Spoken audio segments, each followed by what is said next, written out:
just put it on YouTube, and then everyone can just watch it there. Mm-hmm. And then, like, you know, some fucking Harry Potter people got latched onto it, and we got kind of swept up into that world for like the last 10 years or so, which has been wild. And then the company continued to make musicals, and they were kind of based out of LA for a while. We were doing stuff in Ann Arbor. Then they were based out of Chicago. I traveled there a lot to do stuff.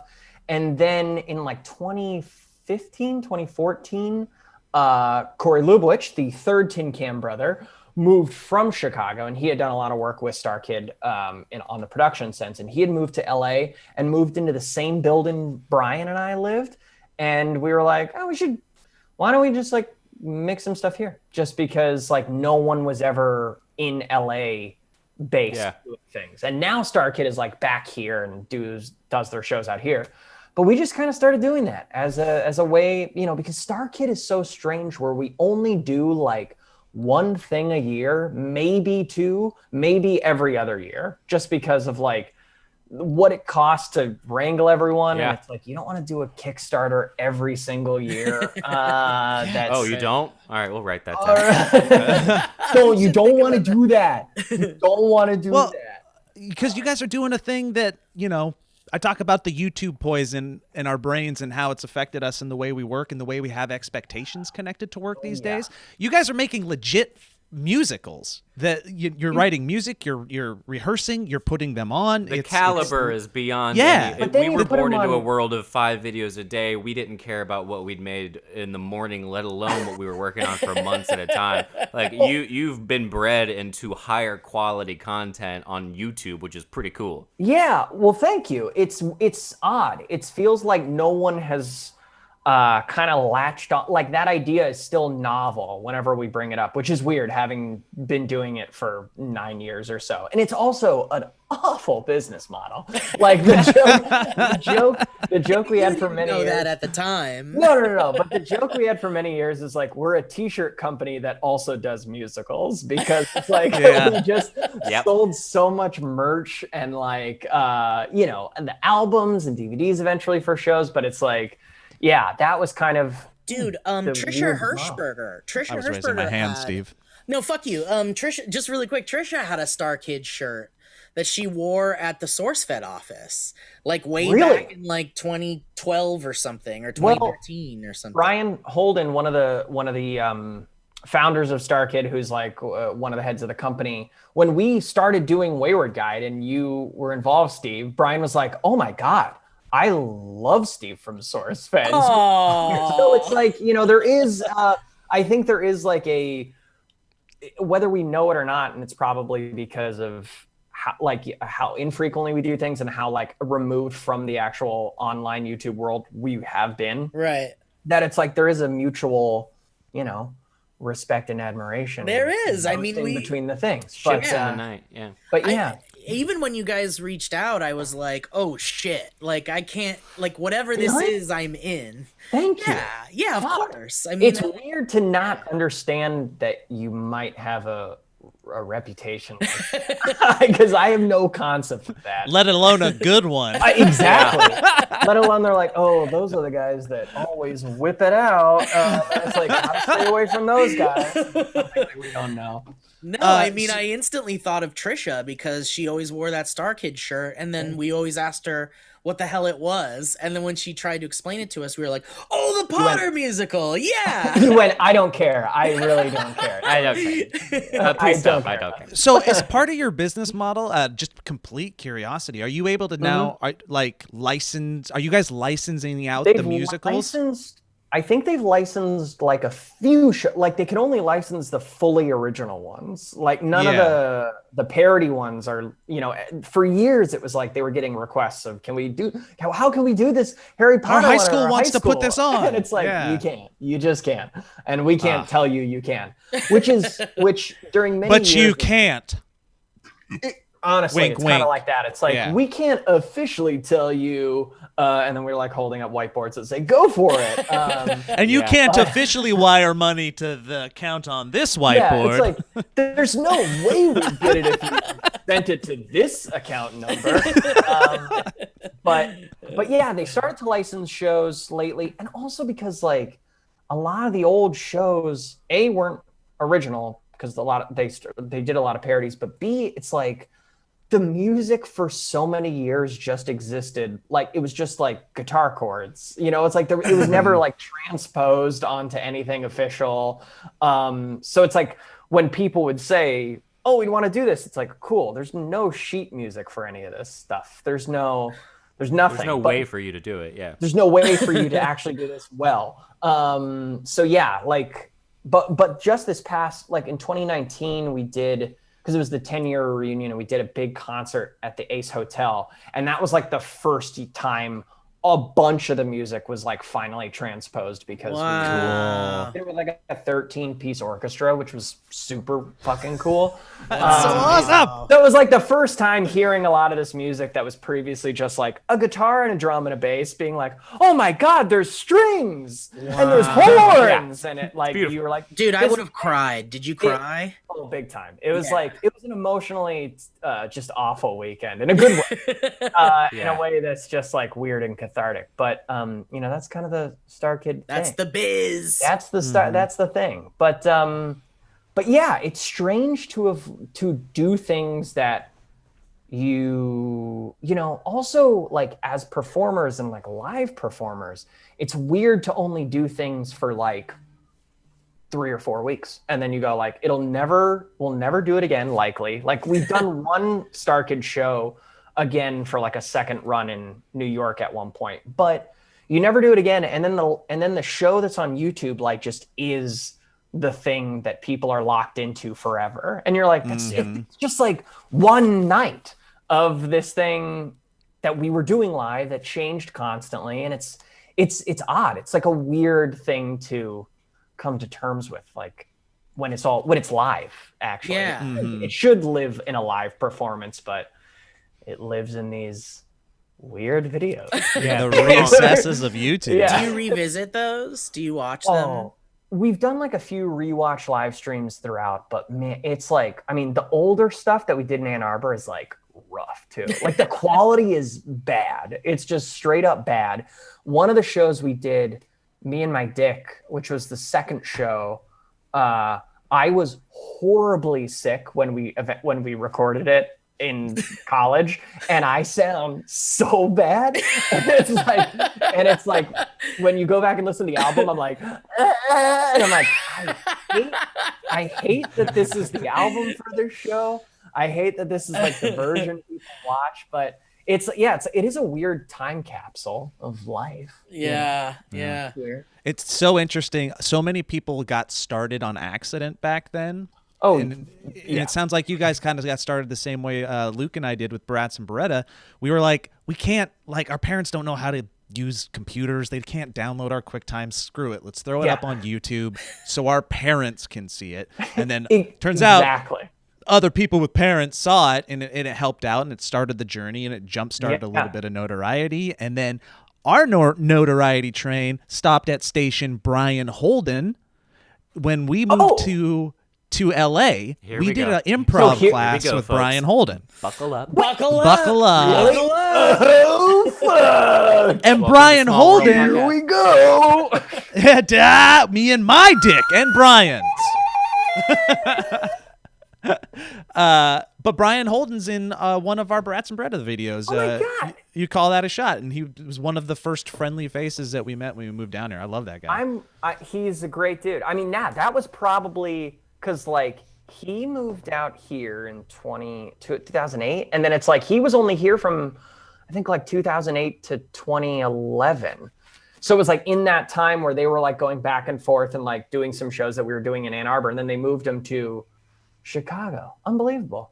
Yeah, nice guy. And you guys were very small, but like StarKid was one of those super early YouTube experiences where the nice thing about early YouTube is that you started seeing all these different types of people blow up, and these different types of art, and you guys were on an island by yourself. And I just remember I wasn't a Harry Potter fan, but I saw that and so did everybody else, and they were like, this is the thing. This StarKid Potter musical thing is so different and unique, and it's why it blew up. You guys were making unique things that nobody else were making.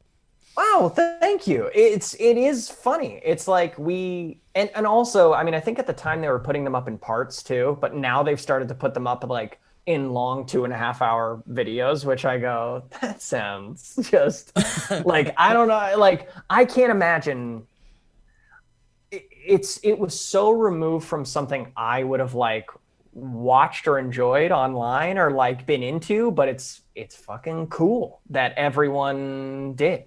It's fucking cool that everyone did. And and it's nice that we get to keep doing stuff. I think that's also like an indication of where with you guys and anyone who was kind of around back then, it's like you fell during this time where the people that jumped on board like stayed on board because it was pre hit of the week, someone just like doing something and being like, well, I love that for a week and stop for it's like everyone who kind of jumped on board during that time like has been there from the beginning, and it's cool that we've all gotten to expand and keep and bring more folks in. Like the fact that whenever we have people coming to see our shows or commenting on videos who are like in high school still, I'm like, you were like a child, a baby. You were like literally not steal. There he is. God, there's a little Bry. There's a little Bry guy. Look at that. I'm gonna take a picture of this for him just so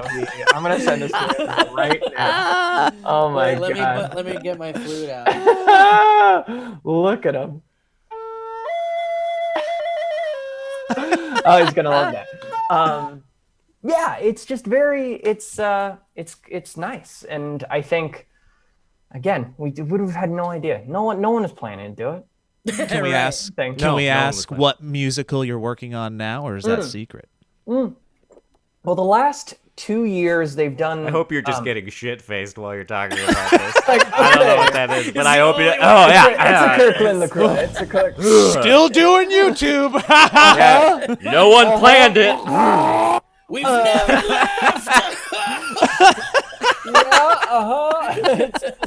It's absolutely wild, just the whole thing in your mouth. It's the only thing that keeps me sober.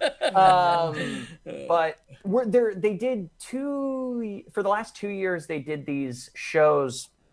We did a musical called Guy Didn't Like Musicals, and then a musical called Black Friday last year that all take place in this like same universe of this town called Hatchetfield. They're all very like Stephen King-y, Lovecraftian, like weird eldritch gods affecting this like small town in weird ways. And so they done 2 of those, and then we couldn't do a live show this year. So this year, the 2 of the like head writers of StarKid, Matt and Nick Lang brothers, Nick StarKid and Wayward Guide, and his brother Matt, they wrote like a bunch of shorts based in the same town. So we did like a bunch of readings this fall, like a Zoom readings of these like, I don't know, maybe 30 to 40 like episodes, like episodic stories from the town that featured like a lot of characters from the musicals and stuff. And then they're working on a 3rd show in this like trilogy of Hatchetfield shows, but it's kind of like no one knows when that'll happen. No one knows anything. No one knows anything about anything. And it's like, I think the problem is too, a lot of our fans and people come to shows, like they're traveling internationally and we've got a lot of constraints right now on what we can do. But we just did another one of our composer collaborators who did the score for Wayward Guide, Clark Backstresser, and has written a number of different shows. He just wrote a concept album for the Christmas Carol, like that's kind of like an 80s synth, like 80s inspired. It's honestly like the best.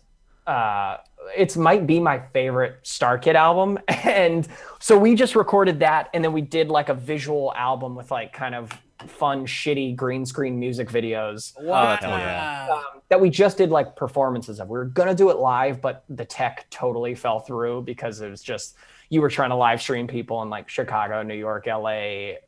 Nightmare. It was a nightmare. But the album is unbelievable. So that was the most recent project. But That's awesome. Yeah. Have you guys collaborated with after all these years with Shamoyoho yet? Have you guys auto-tuned with them? No, I think like Darren's done a few videos with them individually. Oh, he just did. Yeah. He just did. Yeah, he just did another one of the fucking debate ones. And then when we did like a tour, we did like a concert tour back in like 2011 and 2012. And they opened for us on several shows in New York, which was super fun. But just like on a fun friend basis, nothing official. Because again, like what we do is so, it's like there's no rhyme or reason to it or way to like, it's like the worst model, you know, in terms of the algorithm. Like the algorithm is just so fucked. We know what you're talking about. We know exactly what you're talking about. The algorithm's a son of a bitch. Make a musical about the algorithm. The algorithm will be like, now's the time, guys. Yeah, but no, but the algorithm is just like make a thing forever and never change. Yeah. And it's like, but I'm not like that. My brain doesn't work that way. My friends' brains don't work that way. And all of these creatives just want to like make a ton of shit. So it's really hard to just like make a cohesive thing. Yeah. Did you guys see the what happened with Ratatouille on TikTok? Yeah. Have you guys been paying attention to that? I have yeah. idea what this is. Okay. Let me lay it out. General idea, but I'm like, how did this start? Why is like when everyone's like they're doing a benefit concert? I'm like, of what? Out of nowhere, people just started making musicals, like musical numbers for Ratatouille. Not like full musicals. It became a trend. So people just started taking and picking and choosing certain parts of Ratatouille, and they started making their own songs for it. And it blew up. Enough people did this trend that they are now putting on eat it. Tell me more. They're putting on a full Ratatouille the musical live stream concert to make in benefit or for charity or something like that. Like my daughter, who's very into TikTok, is like, Dad, you got to get me tickets for this. They like people are freaking out for it. So and Disney knows about it, and they're like, they don't care. I'm sure they don't. Like it's and Patton Oswalt, he's been like really egging everyone on, being like, "Show me your videos." And it's I mean, if Disney was smart, they would like do a Disney Plus thing or something, right? They're not smart. Disney isn't smart, and I've said that for 30 years. Well, they're smart in a different way. They don't really want people that love that kind of shit. They want the people that have kids and spend money on the movie Ratatouille, not like a weird, divisive, strangely. They're like, they don't want anything that conflicts potentially with their brand. Right. Our brand is not fun. But they it's magical. Our brand isn't fun, it's necessary. Our brand is just inevitable. That's our brand just is. Oh, wait, update. Our brand is everything. Everything. Our brand is everything. Oh my God. Yeah, I mean, I think it's probably easier for them and way better for them to like release it or let it slip through the cracks or whatever. Because imagine if they were like this thing that makes so many people happy that everybody loves. They want like a full musical version of it, right? And then they're like, "No, we're gonna stop that. Like we're not gonna make that not happen. Everyone's gonna be like, fuck you, Disney!' And it's gonna be on the fuck Disney train." Especially when it's Ratatouille. It's like a movie weird. from a while back. That's not exactly it's not even like a Mandalorian. Look, they're building a Ratatouille ride at Disney World. A Ratatouille? Yes, a Ratatouille. A Ratatouille? A Ratatouille. No, just one. Did you say Ratatouille? No, no, one ride Ratatouille. Is this we have any single riders for Ratatouille? Ratatouille 3. The Ratatouille roller Tui coaster. Ratatouille 3DE. The roller 2D Ratatouille in 4D. Ratatouille adventure. But anyway, so the Ratatouille thing. So is it good? Is it good? I haven't seen it yet. Oh. But that's the thing. There's no like singular vision, right? Like it's just it's like the Shrek thing. Remember the Shrek thing that's like All these animators made their own but remake. But of even Shrek. the Shrek thing, the Shrek thing actually had. The Shrek thing is 4 movies. You know this Shrek thing? Mike Myers is a ghost. You've seen Shrek-a-Tooie, yeah? You've seen Shrek-a-Tooie. Shrek-a-Tooie, part 3 of Dewey. Shrek-a-Tooie forever? Yeah. The Shrek-a-Tooie, Ride-a-Tooie. But the Shrek thing had, like, I think somebody going, guys, let's do this. Here's the 1 part, 2 part. I need you to do this, you to do this. This is just random folks being like, I'm going to jump on this trend and make a really good musical, that's like perhaps. the Shrek thing. You don't see the connection between this and the Shrek thing? I do, but somebody was in control of the Shrek thing. Nobody's in control of this. You guys know about I guess that's true. Yeah. Our Robocop remake, right? yeah. No. Yeah. It's Nobocop. No, wait, you know about it, Joe, where everybody made different Robocop scenes. Where they took the movie... Robotooie. Wreck. Robocop-a-Tooie. Robo-Shrek. Robert-Tooie. Robo-Shrek-a-Rooie. Craft cheesy Robo-Shrek-a-Rooie. Bum, bum, bum, bum, bum, bum, bum, bum. Stumble out of bed and I'm watching Robotooie, Robo 3 and Shrek-a-Dooie and what? You remember the fucking... Our friend Star is in the one that the Corridor... Or no, did the Corridor guys do one? What's the film festival that did it? I can't remember. It was the one that like Dan Harmon and all that, where Rick and Morty and Justin Roiland. Like, Channel 101. Channel 101. It was. I think it was a Channel 101 project. Yeah. Joe, you know this. It's the Robocop thing where a bunch of different creators made scenes from Robocop, and there's one with our friend Star in it. Okay. Wow, Joe, I can't believe you don't remember that. It's good. Dying. It's good. Now. It's incredible. There's one in particular where it's the scene where it's like RoboCop's first night out on the town, and where he has where he runs into a guy who's like got a girl hostage because these guys are like they're sexual predators, and RoboCop kills the guy, but in this version he like shoots him in the dick, and then that's the one. That's the one you're friends with? Yes, our friend Star is the girl that's being held. Oh my god, hostage. It's the funniest scene. It's amazing. The whole movie. And then all these guys come out with like their dicks out to try and do it, and it's just like a 4-minute. I remember now of RoboCop just. Of course, Joe knows exploding everyone's dick. Yeah. Oh, now I remember. I'm like, now I remember. Should have led with that. Yeah. Oh, you guys are talking about Shrek 5 Dick-a-Tooie. Yeah, I know Shrek 5 Dick-a-Tooie. No. But the funniest thing about it is that like every man in it has their dick out. And then there's all close-up shots of the dicks exploding. It's like, it is very good. Yeah, it's like if Tarantino did a RoboCop remake or something. And it's like the scene that looks the most like RoboCop. Yeah, it's if you so removed good. all the other stuff. Like some of them are animated and puppets and silly and like Right. lo-fi. But I'm like, this looks like RoboCop aside from all the dicks exploding. It's very good. I can't wait to see it. Enough of this bullshit. Listen. I got something to. Wait, hang on. I got something to say. I was gonna do it for you. I was gonna get you before you said it. You talking to me or who? You. It looks like you're pointing to me when you say that. Right. This is what I was gonna say. You can use this if you want in the final edit, Ryan.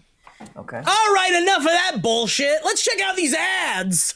Online shopping can be daunting. You never know if things will fit, returns are difficult, and you don't even know what store to start with. Well, this season, let Stitch Fix do all the hard work, guys. As the days get longer and the weather gets colder, it may be time to take a look at your winter wardrobe. And if you want to make a change this season, Joey, Stitch Fix can help you choose new pieces Joey and others will love. If your go-to outfit in 2020 has become sweatshirts or yoga pants, you may be feeling like you're in a style rut. Well, let Stitch Fix get you all excited about what you're wearing. Did you just look over your current cold weather wardrobe, Joey? And did you get a little bit of a chill? It's maybe time to ditch that old sweater and upgrade that jacket, Joey. A Stitch Fix personal stylist can help you pick new pieces that are timeless. We use this service all the time. Joe specifically loves it, and it makes him look more handsome than he already is.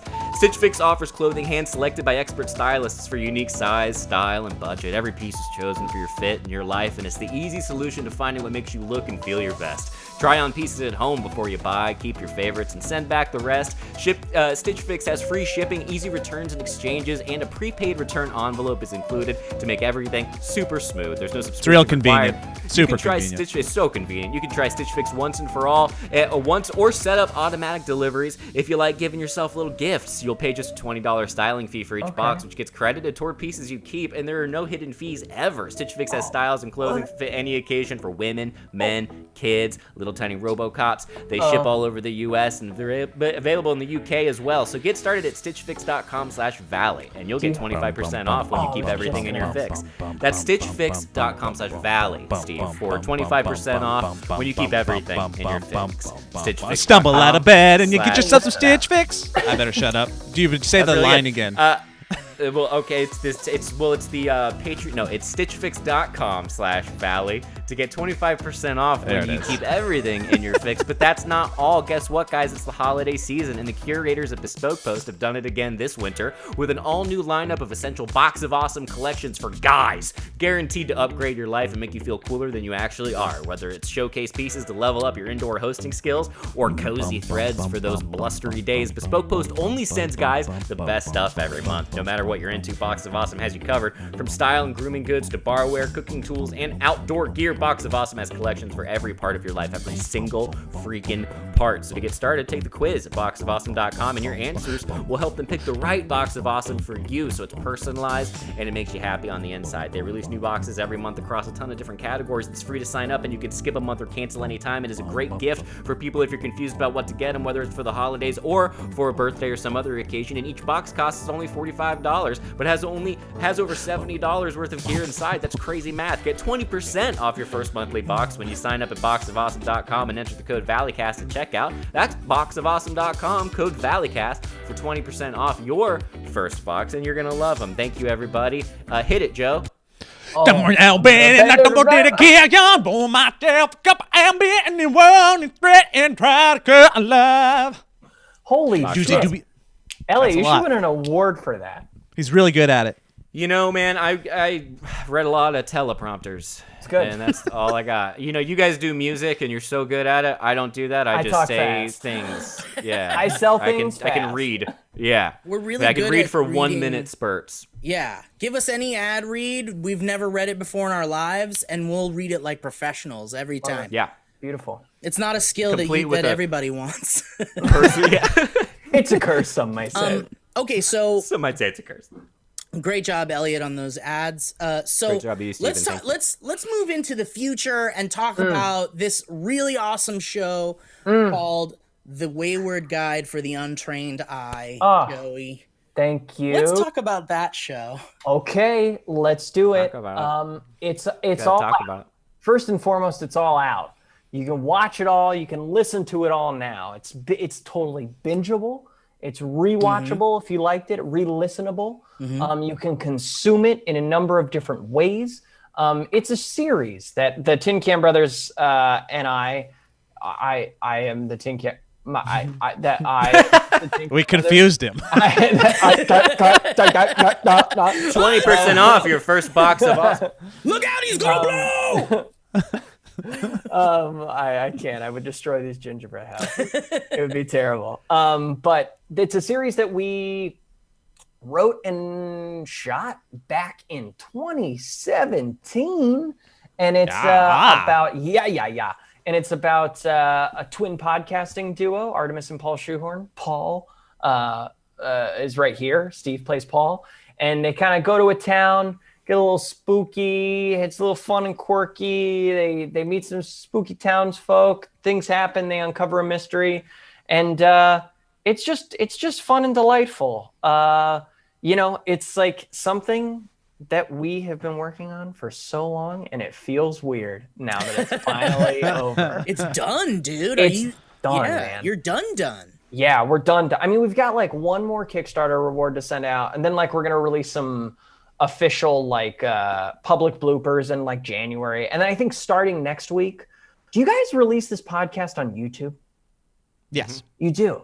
We never thought of that. When we started releasing the podcast, a lot of people were like, sorry, I only listen to my podcast on YouTube. And I was like, what? Excuse me, what? Excuse me, what did you say? It's so weird. I didn't realize that was the thing. So next week, we're going to start just like 2 a week, just putting the podcast Oh, I love Smart. that. Good. That's a great just so idea. people, because like, yeah, we're not going to do a whole other like release campaign. It's more of just like, and these are also on YouTube if you haven't listened to them or something. But yeah, other than that, we're pretty done. And it's like, yeah, it's weird, man. This is like the project that has defined how we operate for like several years.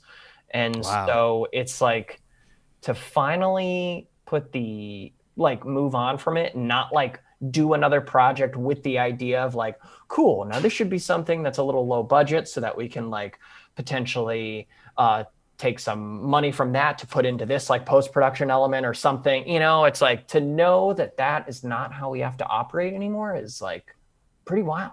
It's nuts.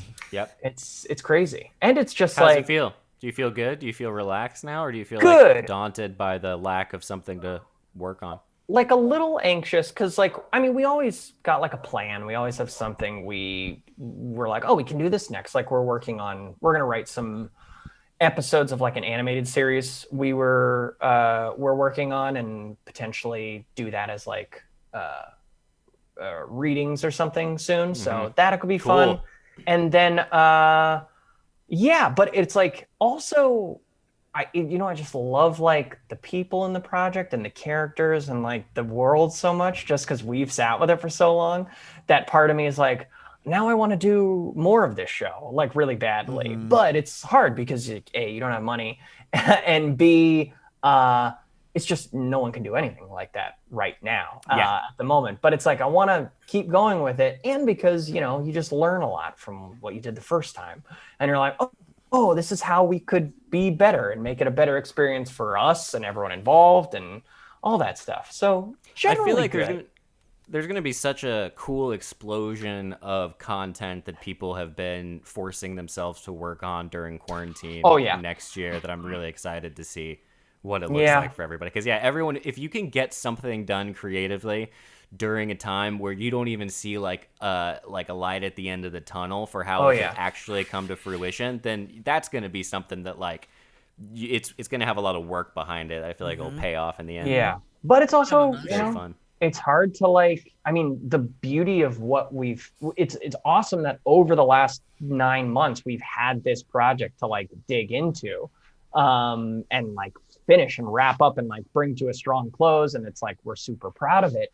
But yeah, there's, so we've kind of like been avoiding in some ways that pressure of like, what are you going to do with this time? And it's like, we're just going to finish this thing. We're just got to finish this thing. And kind of busy right now. I'm too busy to deal with what's happening with the world right now. It's like, no, I'm pushing that way down. I'm not going to face to face with that for months, perhaps. I'm going to be getting like my vaccine and I'm going to start weeping. Right. Like, as it all, the wave of it all hits me and I'm going to go, someone on Twitter was saying that they're just, once they get the vaccine, they're just going to go sit in a Denny's for 24 hours. I would love that. We talk all the time about how we miss going to diners.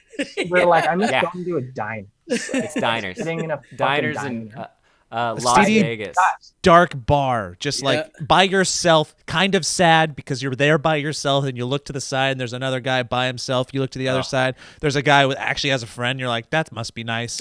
And then you go, but you want that 5 minutes to yourself. Yeah. I want to like go to a movie theater during the middle of the day and still have no one be there. But get your know movie that I theater can popcorn and your do all that. But yeah, so it's kind of it's nice that we've had it, but it is a little like, oh shit, now we have to like start from scratch again with something else or with like the future of this, which is exciting right now because I'm enjoying.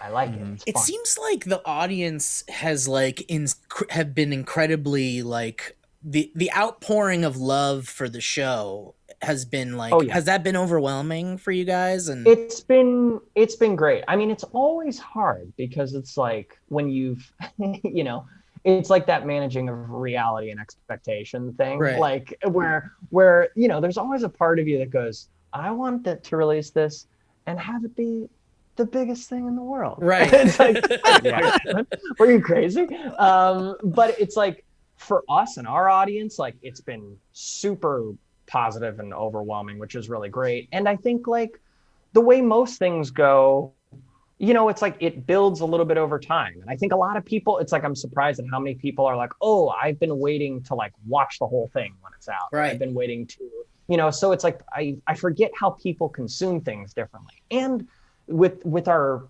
previous model with both Tin Can Brothers stuff and StarKid stuff, it's like we usually do these live shows where, hundreds of people have seen. And then when you put it up on YouTube, it's like, there's some people who already know what's coming and are like just kind of there to join on the bandwagon of like it coming out on YouTube. Whereas this was the first thing in a really long time that no one knew about. Like no one knew what was coming next. Like no one saw a live show several months ago where they're like, I know what happens. Right. So it was like, that was a whole new experience too of like, oh, wow, we're really like experiencing this with people for the first time on their end, as opposed to us who it's like we've sat with this for so long. Right.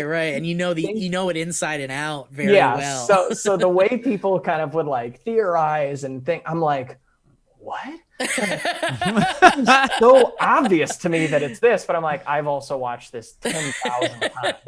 Yeah. So it was like a real trippy experience, but everyone was so supportive. And it's like with every new person that finds it a new thing, it's nice because the general reaction is kind of like, holy shit, this is good. And it's like, yes, thank you.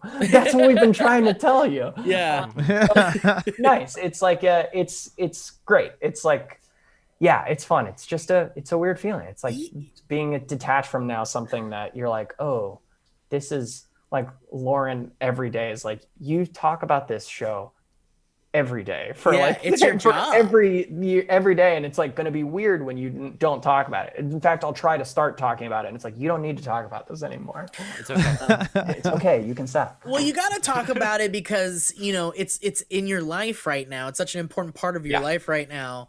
It kind of makes me think about like the directors who don't really talk about some of their stuff, but they talk about other things. Well, I mean, like, it's not like when you see it. Name one director. Steve. Name one, man.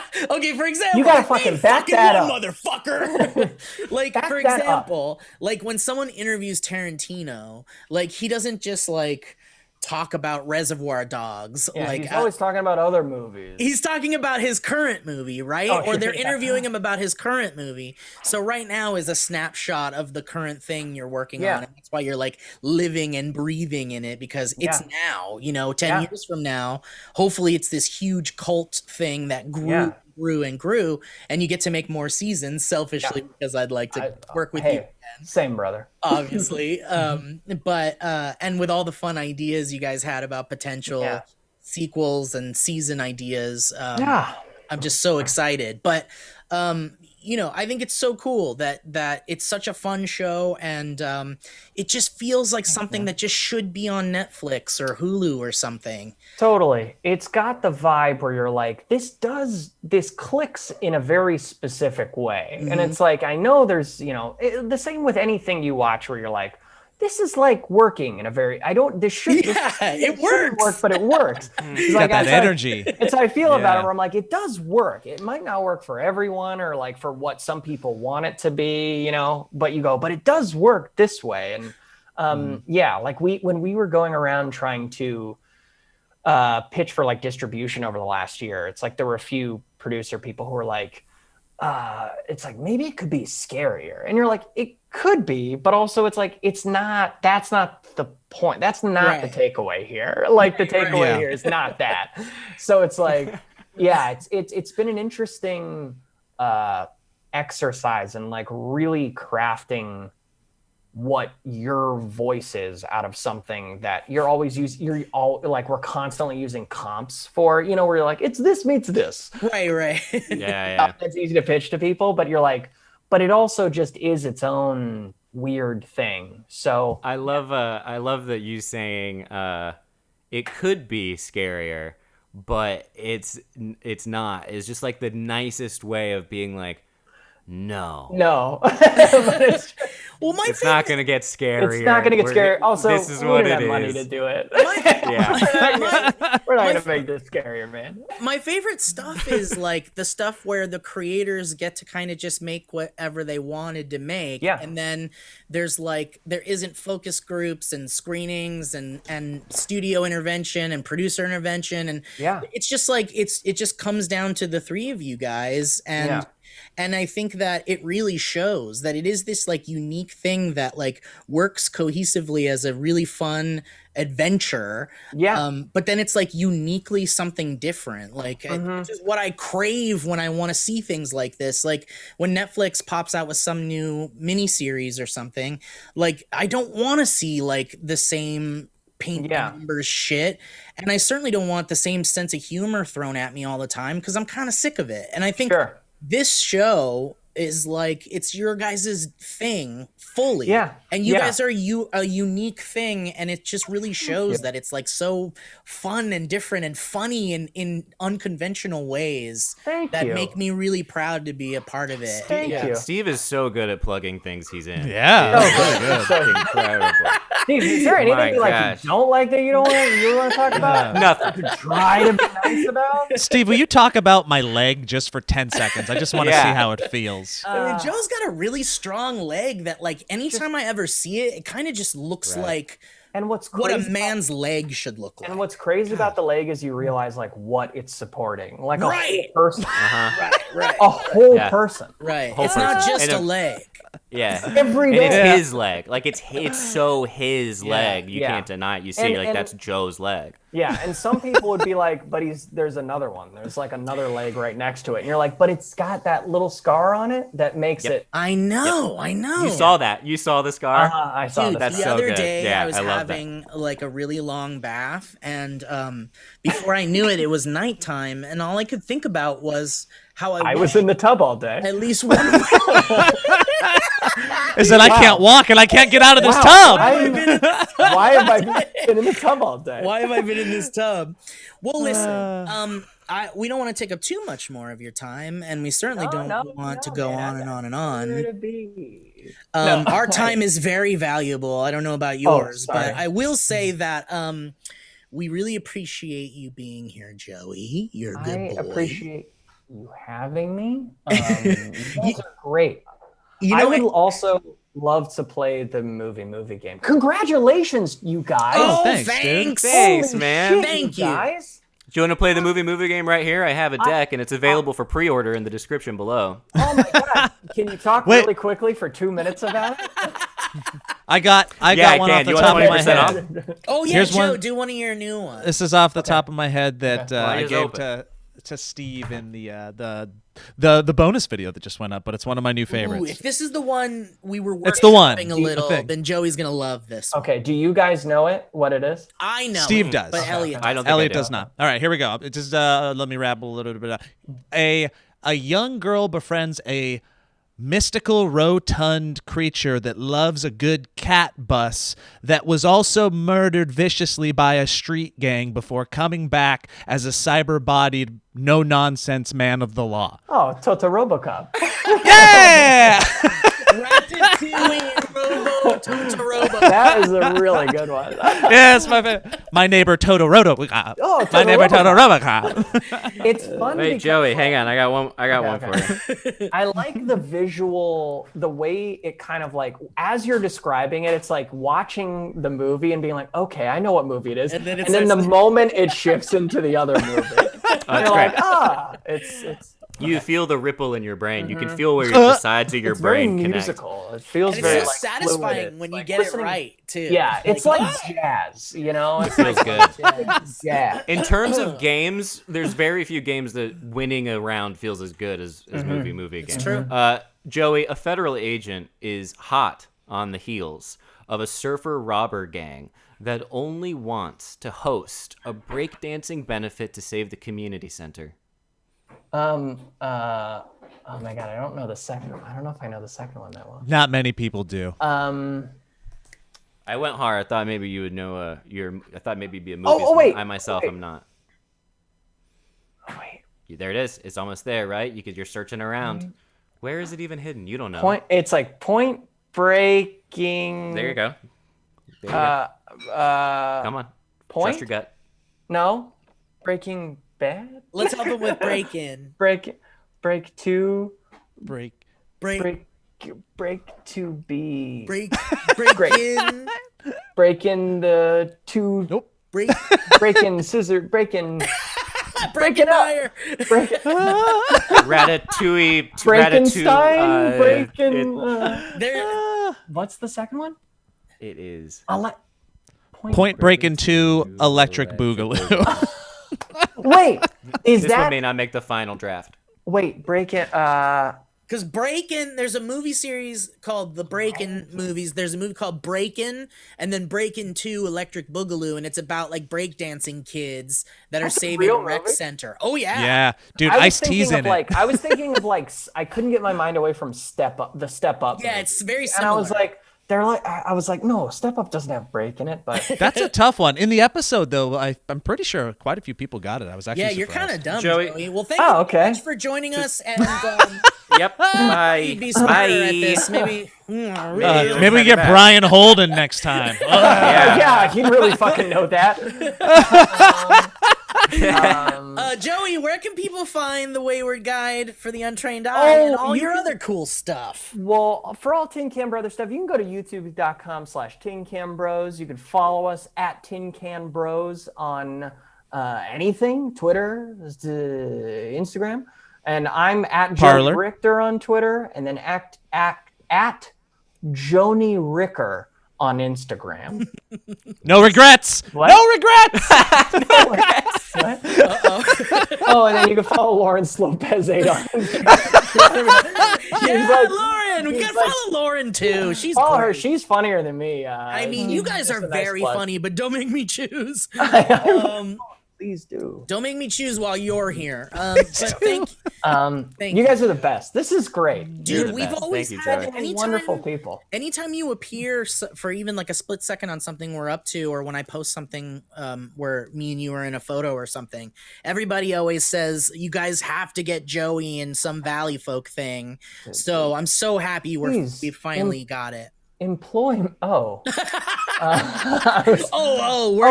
yeah. not. You don't want that. All right. You don't. Right? So you Oh, can't okay. see So right- this is Yeah, it. maybe It's an audio podcast, I but don't I'm have actually anything closing my closed. I'm laptop using it right now. now. Hey, wouldn't it be Here, cool I'll if I just- could push your computer back I'll up? just turn.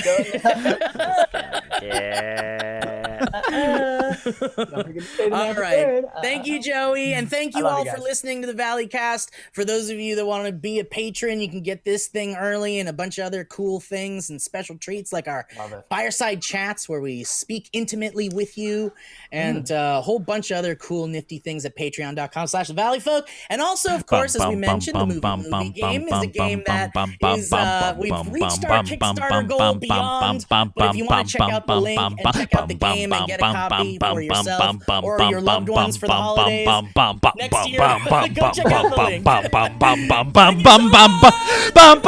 That's the end of the podcast. Now we're gonna go now. Fuck you out. Goodbye in the bed. I like that vamp continuing until there's just no more music to go. You're like at the end of a piano going. The piano I'm turning builders. it off.